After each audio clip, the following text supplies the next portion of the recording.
बिस्मिल्लाहिर्रहमानिर्रहीम। अस्सलाम वालेकुम जमात हश्तम। जैसा कि हम अपने पहले लेक्चर में जो है वो शेर नंबर 3, 4 और 5 की तशरीह कर चुके हैं। तशरीह का तरीका भी मैंने आपको बता दिया, नज़म और गज़ल में भी फ़र्क बता दिया, रदीफ़ और काफ़िए के इस्तेमाल को भी आप पे वाज़िया कर दिया कि रदीफ़ और काफ़िए का इस्तेमाल हमने किस तरह जो है वो ज़रूरी बनाया है। रदीफ़ और काफ़िए का मैंने आपको कहा था कि पहले मतले में, मतलब मतला कहते हैं शेर के पहला जो मिसरा, पहले शेर जो होता है वो नज़म या गज़ल का पहला शेर जो है वो मतला कहलाता है। और मतले में हम रदीफ़ और काफ़िए का दोनों इस्तेमाल करते हैं और वज़न को बरकरार रखते हुए लिखते हैं। और मक्ता मैंने आपको बताया था नज़म या गज़ल के जो आखिरी शेर में जहाँ अपना जो है शायर अपना तखल्लुस यानी कि अपना नाम छोटा करके इस्तेमाल करता है, उसको हम कहते हैं मक्ता। तो अब शेर नंबर 6 की हम तशरीह शुरू करते हैं। 6 में उन्होंने बताया है, आफाक में फैलेगी कब तक ना महक तेरी, घर घर लिए फिरती है पैगाम सबा तेरा। आफाक कहते हैं उफ़क़ की जमा मतलब आसमान, और इससे मुराद आ जाता है दुनिया। ठीक है। महक कहते हैं खुशबू को कहते हैं, और सबा कहते हैं सुबह की ठंडी और ताज़ा हवा को। अब यहाँ पे शायर जो है अल्लाह ताला की ज़ात की खूबसूरती के साथ तारीफ़ बयान करते हुए कहता है कि जो अल्लाह ताला की ज़ात है, जो आसमानों की, दुनिया की, कायनात की, पूरे की मालिक है, चलाने वाली है, वो कहते हैं इस दुनिया में एक ना एक दिन अल्लाह ताला की पैगाम की खुशबू जो है वो ज़रूर फैल जाएगी। अल्लाह ताला की खुशबू से सारी जो है दुनिया मुनव्वर हो जाएगी, मतलब इस्लाम हर जगह जो है वो फैल जाएगा। तो ये जो सुबह की ठंडी और ताज़ा हवा है वो हर तरफ अल्लाह ताला का पैगाम लेकर घर घर जाती है, अल्लाह ताला का हुक्म सुनाती है। मतलब ये है कि अल्लाह ताला का पैगाम से मुराद क्या होती है कि सुबह की ताज़ा और ठंडी हवा जो है इंसान को उठाती है, उसको जो है वो तरोताज़ा करती है, और तरोताज़ा करके उसे कहती है उठो बंदे, अल्लाह ताला की इबादत के लिए तैयार हो जाओ।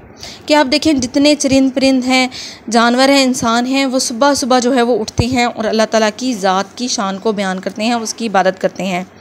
अल्लाह ताला की ज़ात जो है वो शुरू से है और एंड तक रहेगी। मतलब यहाँ पे दुनिया जो अल्लाह ताला ने बनाई है वो कायनात एक दिन फ़ना तो होनी है आखिरत के दिन, लेकिन सिर्फ बाकी क्या बच जाना है, वो सिर्फ अल्लाह ताला की ज़ात बच जानी है। कि अल्लाह ताला की अपनी ज़ात ही जो पहचान है वो सारी दुनिया है, और सारी दुनिया जो है वो अल्लाह ताला ने इंसानों के लिए पैदा किया है कि इंसान जो है उसकी इबादत भी करें, और साथ साथ जो है इबादत करने के साथ साथ जो है वो अपनी ज़िंदगी के मामूलात को भी सरअंजाम दें।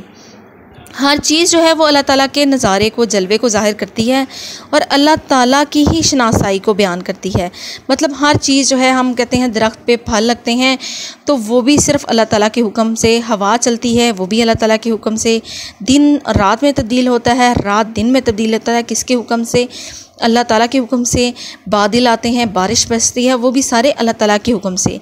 ये सारी उसी कुदरत के नज़ारे हैं जो हमें इस बात का एहसास दिलाते हैं कि सिर्फ़ और सिर्फ अल्लाह ताला की ज़ात की इबादत करनी चाहिए, इसके सिवा किसी की इबादत नहीं करनी चाहिए, और उसके साथ किसी को शरीक नहीं ठहराना चाहिए।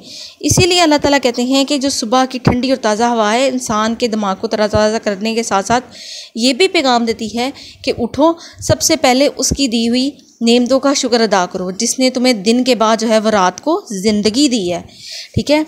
मतलब रात और दिन में, जैसे रात आपके आराम के लिए है तो आप रात को सोते हैं तो आप जो है मदहोशी की हालत में होते हैं, आपके आराम के लिए अल्लाह ताला ने रात बनाई है, और दिन जो है वो आपके काम के लिए बनाया है।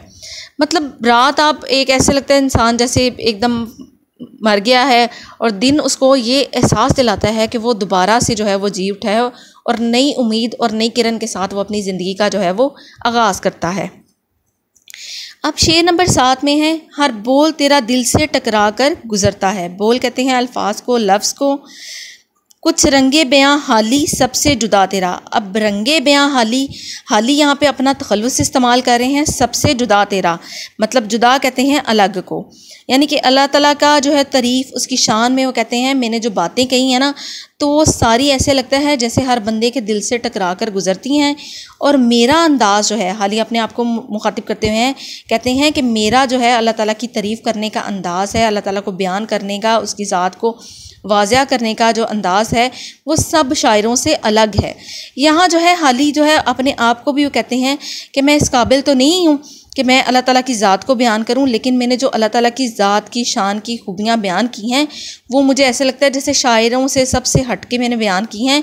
और मेरा अंदाज़ करने का बयान ऐसा है कि हर बंदे के दिल से टकरा कर गुज़रता है, हर बंदे के दिल को छू कर गुज़रता है।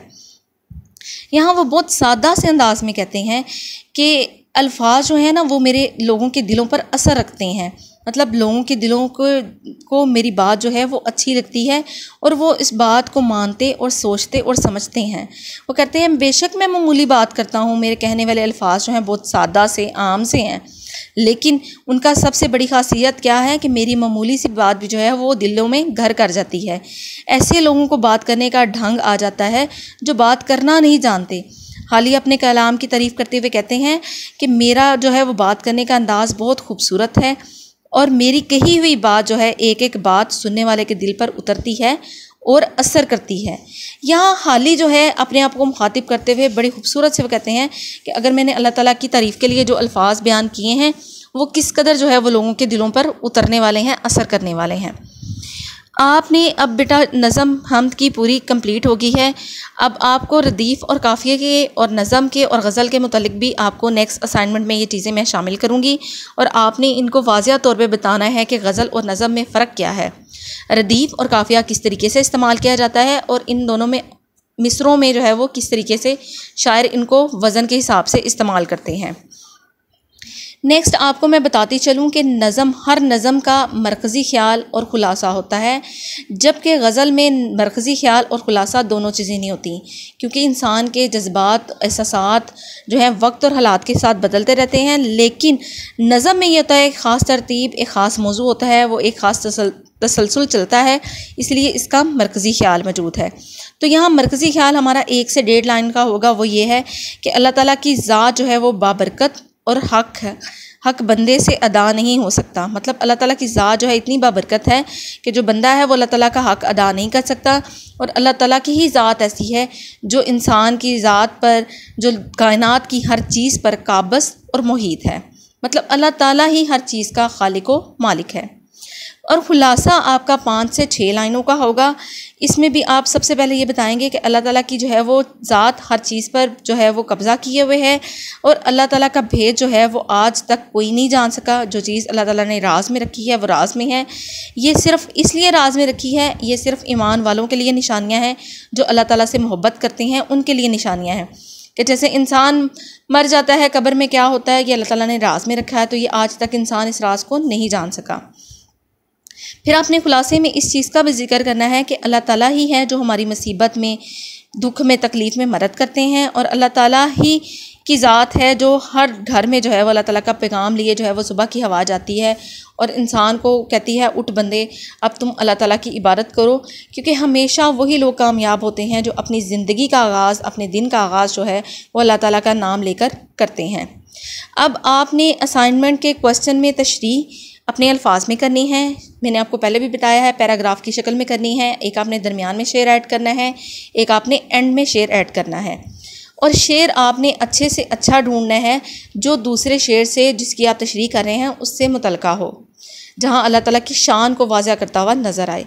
फिर आपने मरकज़ी ख़्याल और ख़ुलासा, जैसे मैंने आपको बताया है नज़म का और मरकज़ी ख़्याल होता है, उसमें मरकज़ी ख़्याल में आप 1 से 1.5 या 2 लाइनें या 3 लाइनें होती हैं, जबकि ख़ुलासे में आप 5 से 6 लाइनें लिखते हो।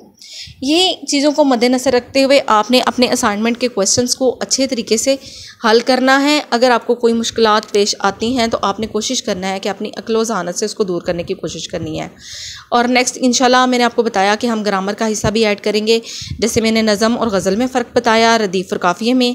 तो ये सारी चीज़ें जो हैं आपके मल्टीपल क्वेश्चन में भी शामिल की जाएंगी और ये आपके ग्रामर की चीज़ें जो हैं इसमें नज़म का भी हिस्सा है, इसलिए मैंने साथ साथ आपको वाज़िया करके बताती गई हूँ। शुक्रिया।